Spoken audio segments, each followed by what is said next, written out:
sometimes as entrepreneurs, we kind of, maybe we're a little bit, we're kind of a bit hard on ourselves in that sense. Wouldn't it be boring if you got everything right, though? Oh, yeah. God, I mean... And also you do learn more from, I know it's a cliche, but you do learn more when, if something that doesn't kill you makes you stronger. I mean, it's definitely true.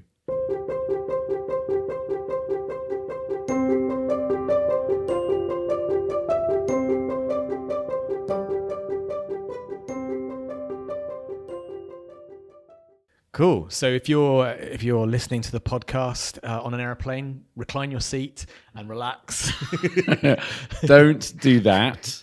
I think that's an interesting place to start. So we had a little hot take from me, which is effectively, if you recline your seat in a plane, you're a bastard, or a bitch, I guess.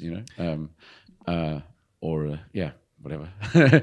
And then on Twitter, it kind of blew up. There was that video of a guy, which I definitely would never do this. Where he was banging on the back. He was banging on the back of her seat because she'd reclined. He couldn't either. That's the other thing. He couldn't recline, but I'm going to say that he was probably in Camp Mark and wouldn't have done it anyway. Although he's not that in Camp Mark, because I think he'd be ejected from Camp Mark for banging on someone's seat, which is just pretty rude too. That's true. Anyway, that just kind of kicked off on Twitter, and that I think happened roughly about a week after we recorded that podcast. So yeah, that's kind of interesting. It feels like now we've got to come up with some other cultural phenomenon. Well, after that, we flew to Dubai, and when I flew out, because it was a daytime flying out, I didn't recline. Good boy. But then I thought, I'm definitely going to recline coming back, or did I? But anyway, in the end, I had 3 seats to myself, so I just lied down. Is that bad as well, lying down? No, I think that's fine. I mean, how many people were harmed in you lying down? None. In fact, the guy in front of me reclined, but I thought, well, that's okay because I'm lying down. It was like being in a tent. Yeah, it's kind of... You like camping, so it kind of worked out. Well, I think that you're on the path to redemption. Yeah. I said that I was watching... Have you ever seen Modern Family? Oh, it's like a sitcom thing. Yeah. And then the other day I was watching it, and Jay said, "Remember to recline your seats. This is America. This is still America after all." So it's like, you're in the grumpy old man category, maybe that's the which is apt. No, but I was thinking, what else? What other cultural phenomenon can we bring in before we get into the serious thing of business? Actually, I had an idea. I had a thought, because again, I had also recently been traveling, both with work and a bit of holiday. And I have a new life theory. It was relatively new, but I'm now beyond convinced that if you want to sort of make the most out of whatever kind of means you have, it is better to be at the low end of high than the high end of low. Mm-hmm. And you can apply this to almost anything. But if it's, say, accommodation, right? Let's say that you've got like low end accommodation, sort of fairly cheap. Say taking you up to, I don't know, in the UK, maybe like 100 quid or something like that. But then if you then break the price bracket and go up, but to the low end of what's next, which might be, say, starting from 110, the experience difference between the 110 versus the 100 is like enormous. Interesting. And I believe it's the same if you were to order wine in a pub, right? You'll see if you go, or probably a pub or a bar or something like that. If you look through a wine menu, you're going to have like the house and sort of the very entry level. It's going to go up and up and up for maybe like a £10 range. Then there's going to be a break of a few pounds. And then a new range is going to begin at like, say, 33, 34, upwards to like 60 or whatever, or more, right? Just taking a regular thing. Yeah. If you're thinking of going around the upper 20s, take the leap. It's like the higher end of low is only just, it was still designed with low in mind. It just has slightly nicer frills. But the lower end of high is in a different bracket. It's in that I'm competing with, something maybe like 3 times the price, but I'm still conceivably in that bracket. And so I just find like everywhere, stayed in South Africa or anything like that, anywhere we applied the rule of low end of high was great news. So I think it's my rule of life. Okay. So like almost anything, if you're in, obviously if you're on a like low budget and there's nothing you can do about that, then don't bother about that. But if you are even tempted up that range towards that. Look for the natural gap in the pricing, because that is the psychological gap that most people can't break. And it will usually be around like a solid number, like 100 or 30 or kind of 50 or something like that. Look for that natural break. Push yourself over the ledge. Get yourself up onto the lower end of the high bracket and just enjoy the riches unfold. Join the club, but not. Yeah. but just have a discount. We're sort of high class, but not very high class. Yeah, it's interesting. Yeah. Yeah. High end of low. Sorry, low end of high. Yeah, I mean, I guess actually, if you think about flying again, like if you do premium rather than economy, there's. I mean, obviously, premium isn't as good as first class, but it has a lot of benefits. Exactly. Yeah. Yeah. But it's only a little. Yeah. Cool. It's at the low end of high. Yeah. Rather than just getting extra leg room in economy. That's well. I mean, that I think is actually an example of the high end of low. Yeah, because you're still in. You're still in there with all of it. You still got the babies screaming. I mean, okay, you can't get rid of the babies and stuff, but because you're already sort of cramped in, you've still got the chances of having a bad experience. It's just you've eliminated a couple of things from that experience. Yeah. So it's like, yeah, but nah. But then you go low end of high, everything is better. Yeah. Even the cutlery is better. Yeah, you have cutlery. You have cutlery. Yeah. My God. Yeah. So there we go. Should we just call it a day there and just leave it at that? That's just like a little... it's going to be difficult to keep coming up with these amazing things on how to lead the... Life insights. Yeah. A life well lived. Cool. So what are we talking about? Okay, well, what we were going to talk about today is the concept of making mistakes and actually how... Well, that's the first mistake. Yeah, that's the first mistake. So one of the things that I was thinking is like, there is certainly within, as entrepreneurs, you have this sort of sense of when you're talking a narrative, you kind of don't necessarily talk about the mistakes that you made. People quite often will say, it's great to have failure on your record because it shows that you blah, blah, blah, blah, blah. But actually, when you're actually talking about the story of your success, quite often we'll kind of just talk about the decisions that we made that turned into be great things. And my thesis, if you like. So if you think like, so an example, Mark Zuckerberg famously turned down Yelp, not Yelp. Yahoo? No? He turned down. You've got notes. Yeah. Was it Yelp? It was it. Have you prepared for this? I've got a few things. Yeah, you always wing it. I've got a few things, but I haven't been prepared for the next one that we do. Oh, good. That was more you want. But yes, I think $1 billion offer, and he turned it down. And you could look back and go, that was a brilliant, wise decision. But it could have been the worst decision of his life. And I was thinking that I had dinner.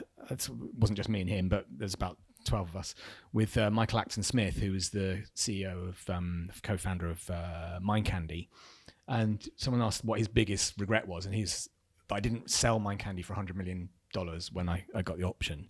I'm sure now he's launched Calm, and that's doing really, really well. But he's probably... But Calm is all about mental health, right? So presumably that angst may have pushed him... Oh, yeah. I think now he'd probably go, that was the best thing that could have happened to me. Right. But at the time, he was like, I really, that was me. He said, the reason I didn't accept it because I thought we were going to be the next Disney. So... effectively, the same things happened. One was a good decision for Zuckerberg, and one was a poor decision, in inverted commas, at the time at least, for Michael Acton Smith. So I mean, you mentioned mistakes, but like I'm not sure that can count as a mistake. It's a decision, one way or another. Like there's pros and cons. I would have thought a mistake would just be a straight up, oh no, that doesn't work. Well, yeah. So I suppose what I was thinking was along the line. One of the things I was thinking is it's pretty much everything that we, and basically by we, I don't just mean you and me or ScreenCloud. I mean, like pretty much everybody in the world. Every time you try something new, you probably don't get it right first time. Sure. And but the narrative is often the discussions around the things that you did, the choices, the micro. We all make multiple micro decisions every day. We kind of focus on the ones that we did that turned into something good. Like, for example, I don't know, starting ScreenCloud, for example. Right. I mean, I guess that's quite a big decision. But my sense is, my thought is like, actually, one of the reasons that you hire experienced people, or one of the reasons why people like investing in second, third, fourth time founders, is not because they've necessarily failed or succeeded. It's because they've probably made mistakes that, if they're wise, they won't repeat again. So I suppose one of the my kind of sort of round it up, I guess. My thesis is twofold. He has a thesis. I have got a thesis around this. So And the it's first not one about is an like airline plane. that as entrepreneurs, when you try something for the first time, the chances are much more likely that you're going to get it wrong first time. Okay, but you might get it right.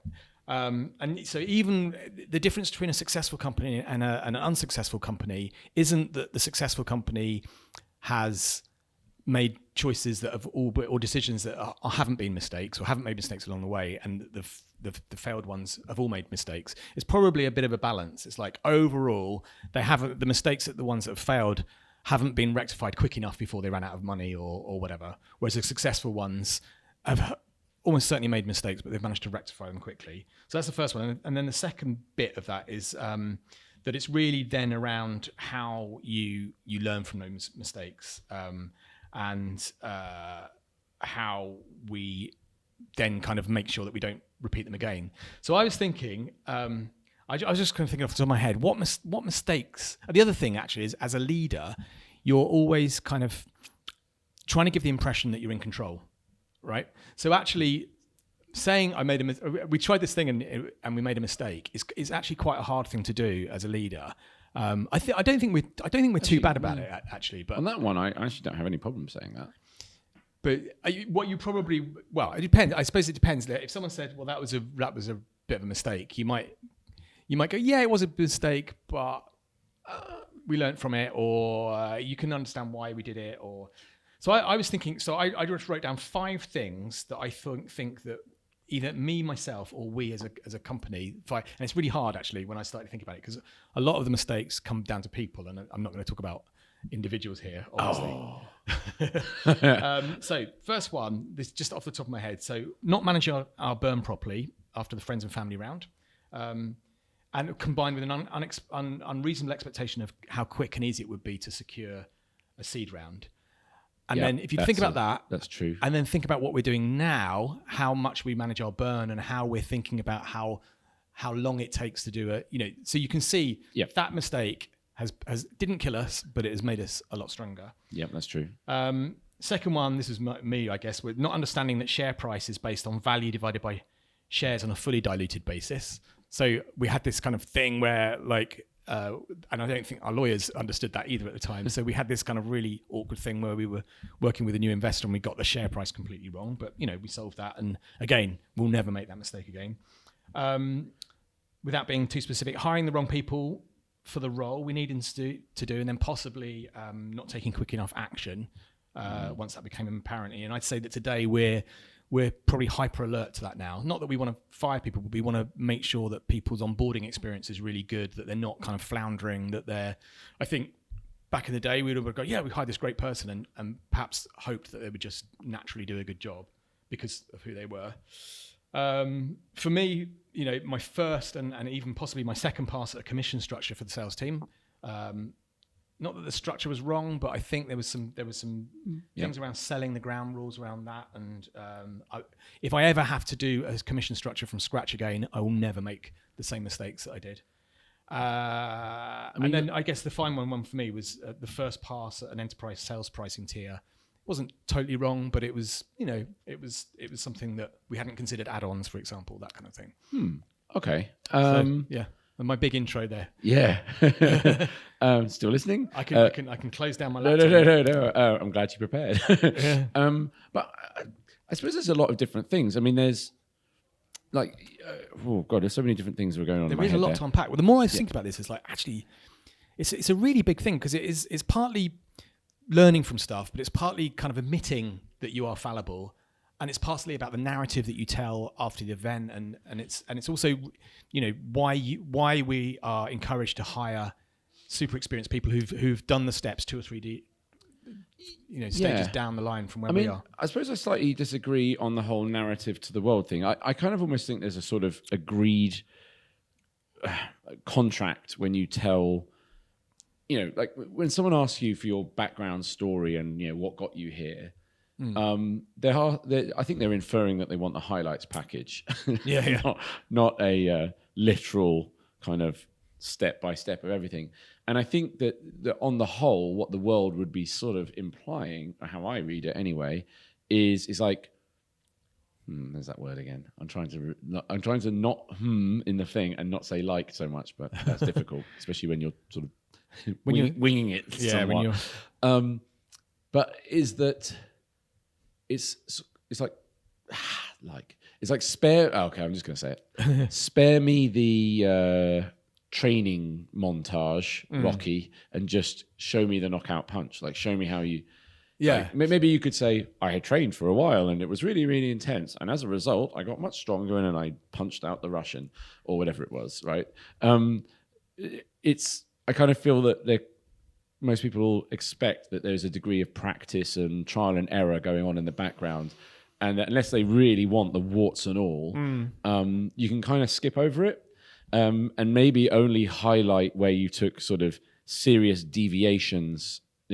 We tried this and we kept trying it. It didn't work. So then we changed and then that did. So that would be your kind of admission of failure. But unless you tell the story of, oh yeah, first time it worked perfectly, then I kind of feel that trial and error is sort of built into people asking you how you got there. They just don't need to know every single iteration. Yeah, I know what you mean. I suppose sometimes you might hear a story and go, wow, that person was super insightful, made a series of really, really smart decisions. And they could kind of tell the future. That's incredible. But then surely you could look at them and go, and they're 40 or 50 years old. And yet the actual time it will have taken to have done all those smart decisions could have been done in 2 years. So maybe over that 20 or 30 year period, that those insights and things have kind of... See, I wouldn't look at someone in their middle age and then give me like 10 big, really insightful things thinking... wow, you've never made an error. It would be that is the sum of your experience. So I would just be feeling like I'm kind of riding the highlight reel a bit. Yeah. Well, I suppose the other thing potentially out of that is, and then the expectation, like to what extent, as you're going through, because as I say, when you start a company, there's things that you've probably done before and you're pretty good at it, and then there's things you've never tried before. Yeah. To what extent do you kind of, I guess, accept that you're probably going to screw it up first time, and then how do you kind of deal with it when you inevitably do? Well, is it bad to screw up? That's the other thing. No, of course not. I mean, I don't think, and I think it's only bad to screw up if you're just completely negligent or just didn't put any effort in or didn't care. It's something kind of just annoying like that, which is, it's just that's just a waste of everyone's time. I mean, for example, you brought up commission structure and pricing. Okay, but Google commission structure for sales teams and pricing for SaaS. You won't find a recipe which just says, there you go, that's the answer. For sure. I mean, it wasn't like we just went, I don't know. It's one of the most, pricing especially is one of them. I mean, there's literally industries, there's businesses just around trying to help you make your pricing more optimized and the psychology behind all of that. And obviously different pricing for different kind of audiences and this and that. I mean, people could write reams and reams of books and all sorts of stuff on pricing. So you shouldn't, I would never beat yourself up for like having the first pass and it not being right, because the way when I talk to my kind of direct reports and the teams that report to me and we're doing something new, I always kind of think of how we iterate through the start of a new initiative. So for example, we're beginning to build up a proper customer success team, which had been a little bit blurred in before with sales and support and a bit with our kind of enterprise team. And it was a bit blurred. Now it's not blurred. It's going to become its own unique team. Maybe a bit late to that, but that's where we've got to. Now, when you sit down and you work with that team and you say, hey, we're building the customer success team, the scope is enormous because you want to build the best one you can. Yeah. But where do you begin? How do you ever get anything moving? The way I kind of do it is, it won't be very good for a podcast, it will be good for the YouTube. Oops, and everything. I kind of think of it, it's like a windscreen wiper, right? So let's say you've got like loads of snow or your windscreen's really dirty. Yeah. The first time the windscreen wiper goes past it, it does not clean the windscreen. But it's actually removed quite a lot of the snow, the dirt, the dust, whatever it might be. So it's taken a first pass and it's made some progress. Yeah. But by no means would you turn the windscreen wiper off at that point and go, ta-da! Yeah. I only had one go at it. And then as it comes back on its return sweep, it takes out a little bit more and it starts to get clearer. And then it goes back and back. And eventually you get a nice clear window. And I just think that is how I approach everything that's kind of a big challenge or a big thing, is take a first pass, like knock off the obvious debris and things like that. And then it kind of, by the time you're getting towards the end, it's about the little niggly bits which are still kind of holding on, right? So to take pricing, I just wouldn't even describe it as a mistake. I just say it was a first pass. There was logic behind it. It wasn't like you didn't think it through. It wasn't like it wasn't founded on some kind of theory. Hey, it was solid enough that other people agreed with you. So either we're all fools or whatever, or you're just hugely persuasive with your hypnotic eyes. And then you made another pass and it refined it. And then we even made some more tweaks, but we just made some tiny tweaks today. And even that, like if you'd said, it was sort of in response to a little bit of feedback I had, if you'd said absolutely disagree with you on it, I think you should say it is, I was really, okay. I mean, it wouldn't have made me think, oh, that's just a clear mistake. It felt that it was almost there, but not quite there. But, that's normal. So I don't know. I wouldn't put yourself into the mistake club with that. No. I suppose, maybe that is. Well, it was. I guess it's a difficult one. Is like there's mistakes and there's mistakes, isn't there? There's mistakes like, I just put something up and it had a bug on it and I shouldn't have done. That's a mistake. There's a mistake there's an error of judgment in terms of I hired the wrong person, or there's a mistake as in lack of experience. Yeah, but I suppose it's sort of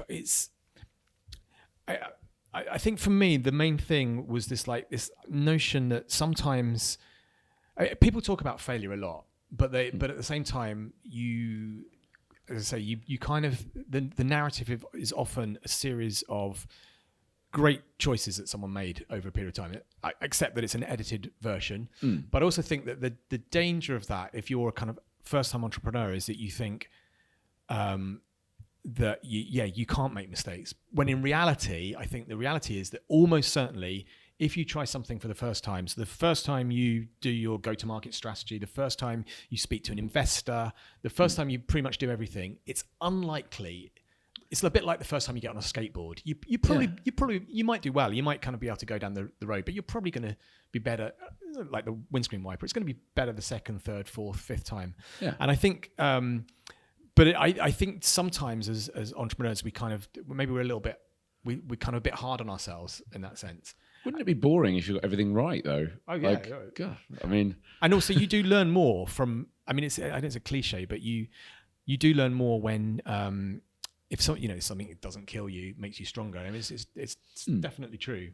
Actually, that made me think of something there, because something I am seeing a lot of, which is maybe going to be our next challenge, because we've now got to a point where, what comes next, we've never stepped into that before.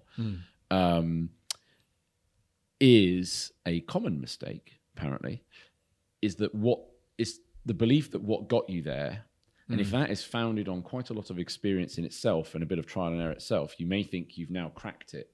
Yeah. But to go to the next stage, you sort of have to unlearn, I think is the term they tend to use, what may have got you here will not get you there. So you unlearn and relearn. Yeah.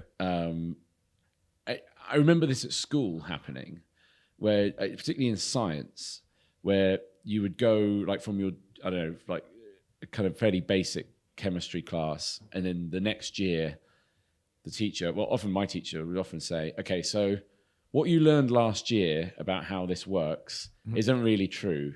It's sort of kind of true, but it's a massive gross oversimplification of this process to the point where it doesn't give you the full picture, but it's like an introductory, there you go, just sort of take that. And then you kind of unlearn the basic principle that you learned the year before and relearn the actual sort of truth of what happens next. Or, you see what I mean?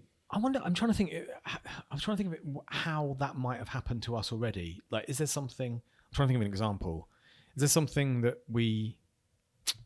It's difficult, isn't it? I mean, I would say fundraising is probably the first time we ever did fundraising for Teplo.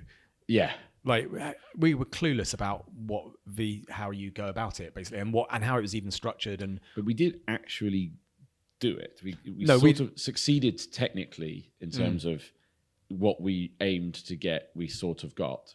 I mean, it wasn't the world's most phenomenal deal.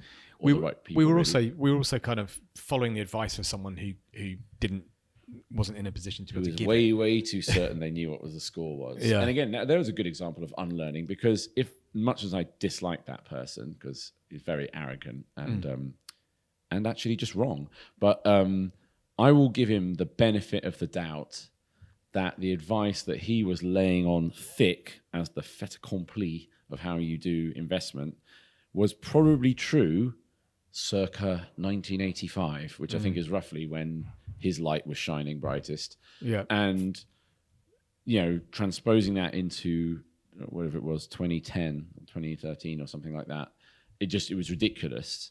But it may have formerly been true. Yeah. I mean, funding options were very different back then. I mean, who am I to say? I wasn't doing funding there. I was just in school. Yeah. So I think that's a thing. I don't know. It's not really a kind of about mistakes.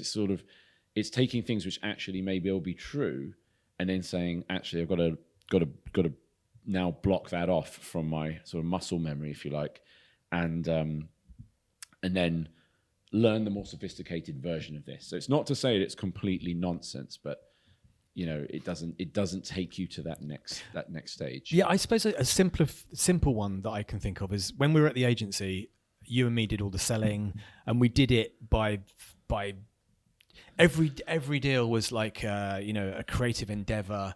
We were doing it we were just forcing it through with our charm and enthusiasm. Brute force. Yeah. And charm and tears. And it kind of felt like every opportunity that's how you deal with it. And obviously that works okay if you're only ever kind of working on 10 customers or clients at any one time.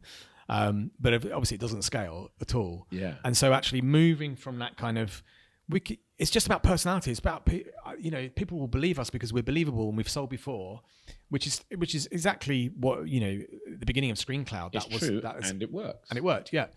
And actually, you quite often read this thing about there's a point at which you move from one of the sort of examples of showing that you've got your go-to-market strategy and your product market fit is that the product can be sold by someone other than a founder. Yeah. And actually, that for us, we'd never done that before in previous lives. So, and I'm not saying that we've nailed it either, but like that understanding that like, okay, we need to have a sales team that isn't led by a personality. It's led by processes and agreed ways of pitching and agreed ways of managing customers through the funnel. That is something that's new. But what's kind of like, so, as we kind of rapidly approach like $10 million in ARR, like, that's often the thing that people say is a milestone, a switch over, and I can already feel it. Like I mean, you were talking about it the other day. Is like it. In some ways, I thought as we got bigger and we got more people, we would be able to become more specialist. But actually, I'm finding that I'm doing loads more sort of conversations with lots more people and kind of juggling a lot more maybe than I was before. And I think it's just because it's bigger and there's more people kind of that you're responsible for. But I wonder what those big things will be that we need to unlearn and relearn. I think it will become apparent as we hire and recruit people who have been through the next stage. Which again, it comes back to this mistakes thing. So I think I think once you were saying that I wasn't in the meeting, but you met a VC who said, because we were talking about how capital efficient we were, and he was saying, that's not necessarily something to be proud of. Have you got time to learn on the job? And actually, it's a real key thing.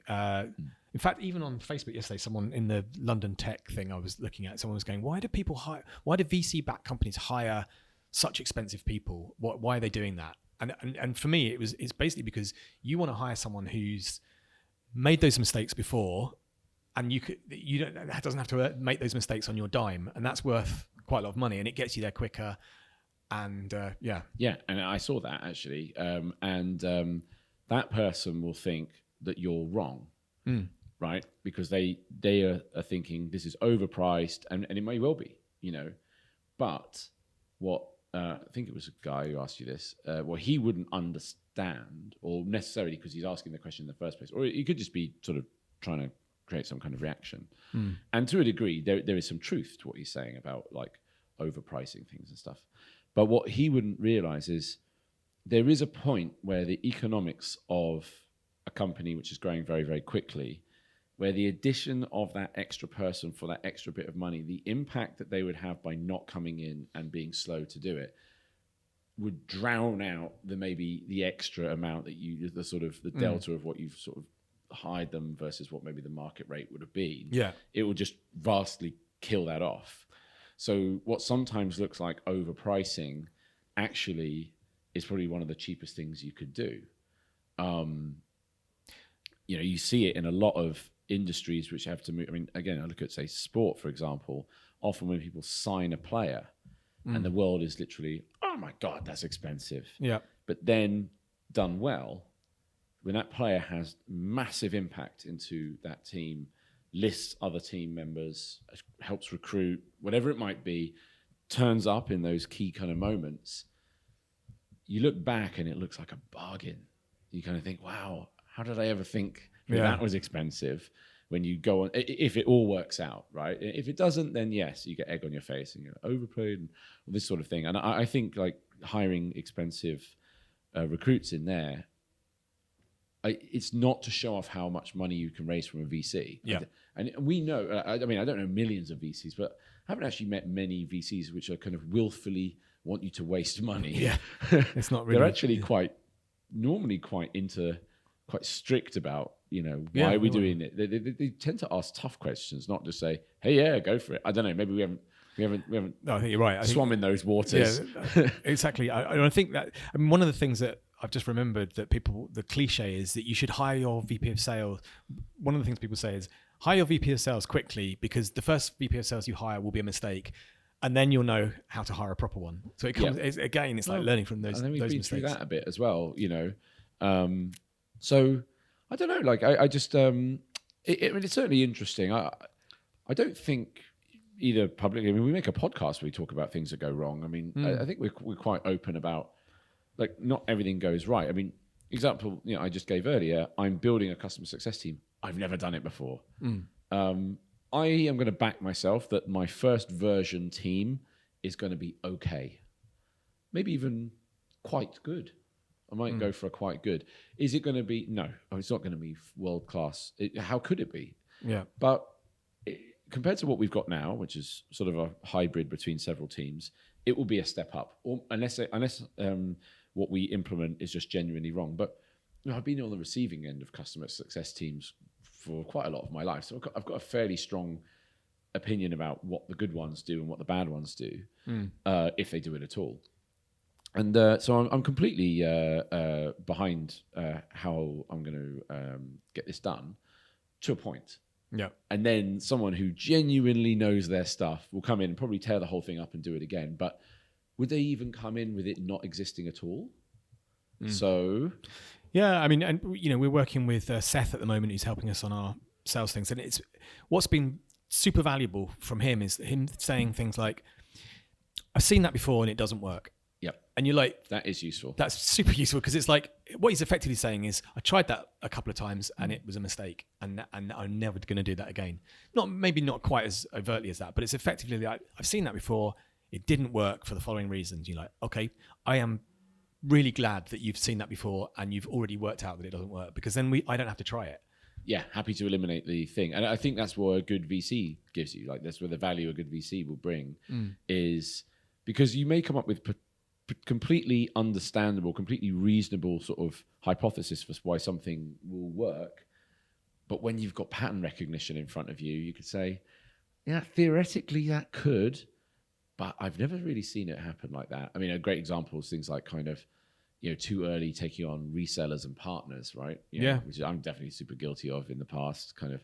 But seeing why that would golden egg hatch, and it seemed like a kind of a no-brainer at the time. And it does work, but it doesn't work at that stage. Yeah. It probably works later on. Well, Seth said, I've only seen it work once, and that was with the company had already IPO'd. There we go. Like, okay. Well, we are still trying to do it a little bit before that, and we're certainly not at IPO level. But I think there's a difference between being on the partner list and actually then expecting them to actually sell for you. I see. Right. Yeah. So I think I don't expect anyone else to sell. Yeah. For us. So if we could spend loads of time schmoozing their sales reps, and he's saying, just don't bother. Like, well, that might be one for another time. Yeah. But yeah, it's fascinating. So was it a mistake doing this podcast? Is it? I don't know. Because we'll see by the subscriber count dropping off, going. I suppose the thing is, like, they had such a great nugget at the beginning, so even if the rest wasn't great, like, just I suppose that you're going to enjoy some better wine and better beds. We just need to be okay with making mistakes, as long as we then turn it around and learn from it and say, right, well, I'm never going to do that again. I'm so glad I've done that because A, it didn't kill me or the business, and B, I've got a much clearer view about how I need to do this next time round. That's pretty much how it works, I think. I don't think I even really think about making mistakes. Honestly, it's just not really. I think all I think about is not. For me, it's missing something, not making a mistake. Mistake's probably not a great word. It could be all those things: missing something, slightly misfiring, slightly under. Their expectation is slightly wrong, or over optimistic on some things and over pessimistic on other things. Those kind of things. And with hindsight, you can go, actually, I could have been reasonable about how much this would have taken, and actually I beat myself up over this, and actually it was really easy, and it went really, really well. I mean, I'm literally seeing it. I think I made almost every mistake in the book the first time we went out fundraising, because I sort of did it on my own a bit, because Luke was building it, you had to do all the agency stuff, and it didn't need three of us. It shouldn't have, because we would have crippled ourselves doing it. But I mean, I genuinely started from like that 0 point, and it's it's probably not for now, but like it's comical some of the stuff that I did, and that's the thing. And you look back and go, how else were you supposed to learn? Like, you have to start somewhere. Yeah, start somewhere. You only have to watch an episode of The Apprentice to see how well-meaning, not stupid people, but reasonable. They went through a process to get there. Yeah. Right? And they're well-meaning, and they're trying their hard to do something the first time, like do an advert, for example, and making a total hash of it. And you can bet your life that if they came back and did it again, it would be 100% better. And then the next time it would be better again. I'm like advising this other SaaS startup on how they do their funding, and literally I just went, here is the playbook. Yeah. And you know what? And here are the people you need to talk to. Here are the people you need to talk to. Here's exactly how to go to market. Here's the response they're very likely to come back with. I was 80% right on it. And here's how you go back and defend that. And it's like a month later, and they've almost completely funded. I think they're going to overfund. Yeah. And now, obviously, they've got a great business idea. But you're right. But the process... If we'd had you 5 years ago, with having already gone through this... would have saved months and months. And lots of anxiety and lots of... just being like... So long as they...